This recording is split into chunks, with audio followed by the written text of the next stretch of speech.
Hello, Julie here and welcome to my YouTube channel. Well, the 1st of January 2021 today, so Happy New Year to you all, and I'm looking forward to a bright and happy 2021.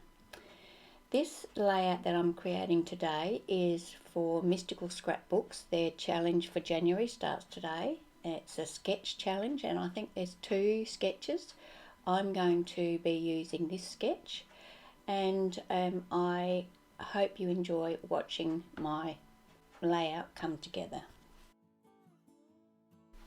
My background cardstock is called Aquarium, and I'm going to use this Deco Foil transfer gel. I'm going to put that through a stencil by Dusty Attic called Criss, and I'm going to use my palette knife to do that, and I'm just going to place this randomly on my page. I mostly stick to around the edges and just put one little area in the middle of the page. When you add the gel to your background or whatever you're adding it to, it goes on white and you just have to set it aside and leave it until it goes clear. Then you can add whatever you want to add to it. I'm going to add some foil, but it doesn't matter how long you leave it after it's gone clear, it will stay sticky for a long time. Okay, so I've set that aside to dry, and now I'm going to work on my pattern papers. Because I'm working from a sketch, I know exactly what pattern papers I want, and I have worked out what sizes I want each pattern paper to be. So I'm going to cut this first paper, which is all of the papers are from Colour Blast, their Arty Farty paper range. This one's called Progress, and I'm going to cut one piece that's 12 inches by 1 inch, one piece that's 6.5 inches by 2.5 inches, one piece that's 2 inches by 5 inches, another that's 2.5 inches by 1.5 inches, and one 2-inch circle. Because this pattern paper has got lots of different colours on it, it can work in your favour. You can use the different colours in different areas of your layout.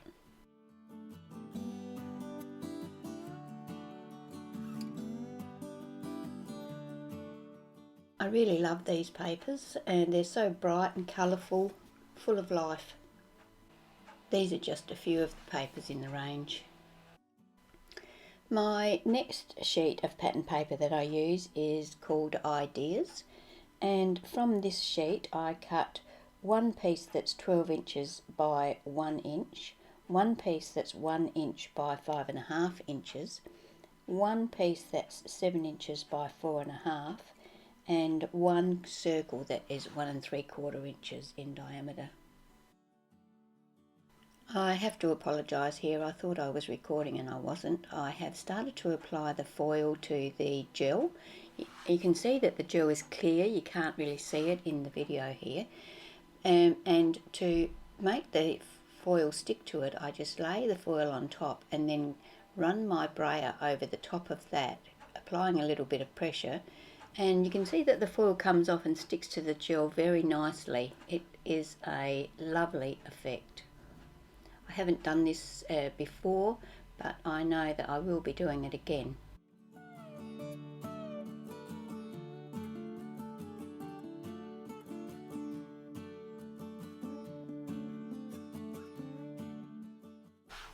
Back to cutting up my pattern paper. This paper is called Possibilities, and I cut a piece that's 5.5 by 5, another piece that's 1.5 by 2.5, and one 2-inch circle.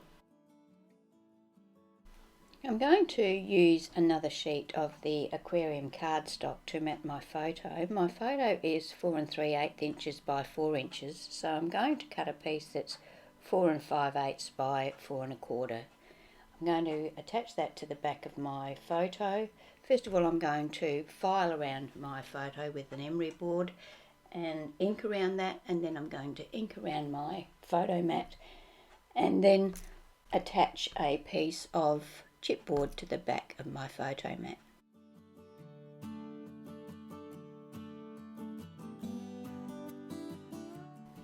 I ink around the edge of the pattern paper that's going to go behind my photo, and then I attach my photo assembly to that piece of paper fairly centrally.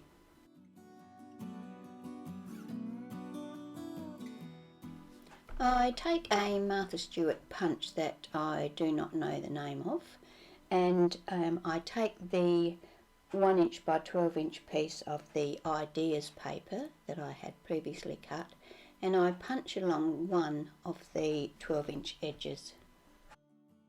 Once I'd finished that, I used my Craft ink cube in black to ink the edges of this paper. I then used glue to attach this to the 12 inch by 1 inch piece of the Progress paper that I'd cut, and this is going to form the top section of my layout.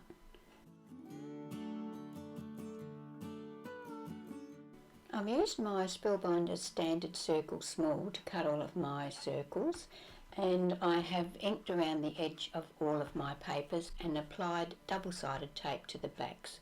So now I'm going to start assembling my layout.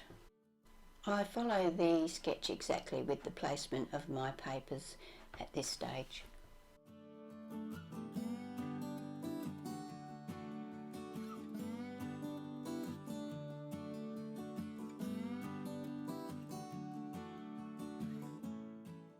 I wanted to add some splatters to my background because it was looking a bit plain, so I got this spring green acrylic paint and watered it down with some water, and then covered my photo using a piece of scrap paper and used my fan brush to make some splatters on the background.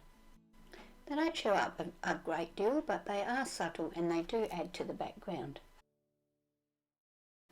I also wanted to add a bit more detail, so I cut another circle from the Progress paper. This circle's about 1.5 inches. I cut it in halves and added half of it to the right hand edge of my layout on top of that little cluster, and I added the other half of it to the top right hand circle. So the circle that's already up there, I tucked this under the punched piece and sort of under the circle that's already there and attach that.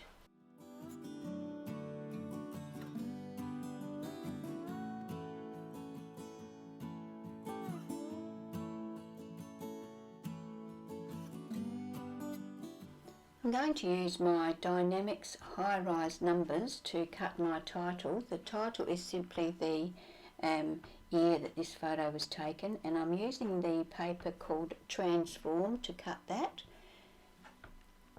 I'll then just go ahead and attach them to my layout, and where it says to have your title in the sketch, which is just off of the bottom right hand section of the layout. I use my T-ruler to make sure that I get them nice and straight. I use liquid glue and my reversible tweezers because I find that that gives me a chance to wiggle my title around a little. The second element that I added that was not on the sketch was some crochet cotton. Where the two pattern papers joined at the top of the layout was not straight and it was bugging me, so I took some crochet cotton and wrapped it around that area 3 times and then tied a bow. I secured it firmly at the back so it did not move around, and that disguises the crooked seam where the two join.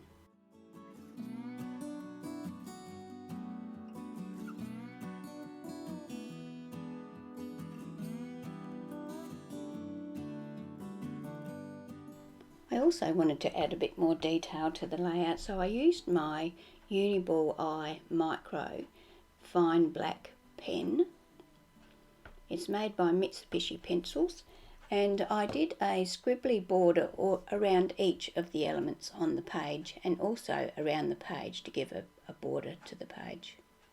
So there we have the layout for today. I hope you'll pop over to Mystical Scrapbooks and check out their challenge. I'll put a link in the description box below. And if you're not already a subscriber, I'd love it if you would click that subscribe button. Thank you for spending part of your day here with me today, and I hope to see you when I post my next video.